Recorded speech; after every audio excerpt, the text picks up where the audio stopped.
The Chemex is a great brew method that provides clarity and sweetness to your cup of coffee. Here's what you'll need: a gooseneck kettle, a scale, a burr grinder, a Chemex, Chemex brand filters, your favorite coffee beans, and filtered water. While your water is heating up, weigh your coffee beans and grind them. For a 12-ounce cup of coffee, you'll want to use 25 grams of coffee grounds. A Chemex works best if you use a medium grind. It should look about the size of sea salt. We use a 1:16 ratio of coffee to water. To calculate this, multiply your grams of coffee by 16, and that will tell you how many grams of water you need. In this case, that's 400 grams. To make coffee for two, use about 43 grams of coffee and 688 grams of water. Once the water has finished heating up, rinse the filter by placing the filter in the Chemex with the folded side facing the spout and pouring some of the hot water into the filter, thoroughly soaking it. This will remove any unwanted paper taste that the filter might add to the coffee. After that, pour the water from the Chemex into whatever cup you're going to use. This will heat it up and prevent your coffee from getting cold too quickly. Next, place the Chemex with the filter in it onto the scale. Pour the coffee grinds into the filter, then tear out the scale. Now we're ready to start brewing.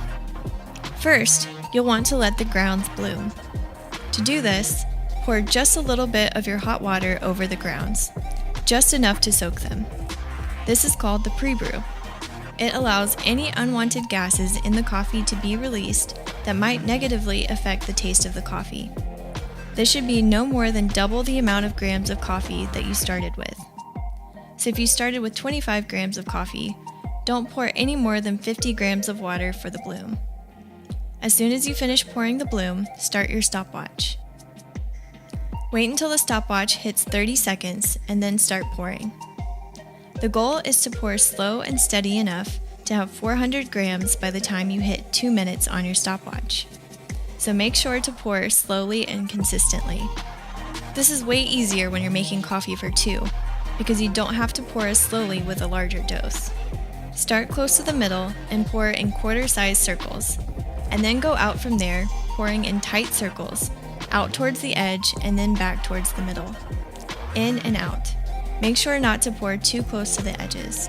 At 1 minute, stay primarily in the middle in quarter-sized circles, going out again once every 15 seconds or so. Make sure to keep an eye on your time and your water level. If your clock is getting close to 2 minutes and you still have a good amount of water to go, just dump the rest of the remaining grams of water into the middle of the Chemex quickly so you don't over-extract your coffee.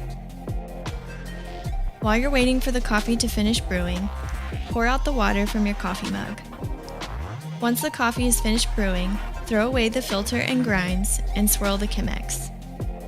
Different flavors are extracted from the coffee at different times, so you want to make sure that they're combined well. Pour it into your favorite coffee mug and enjoy!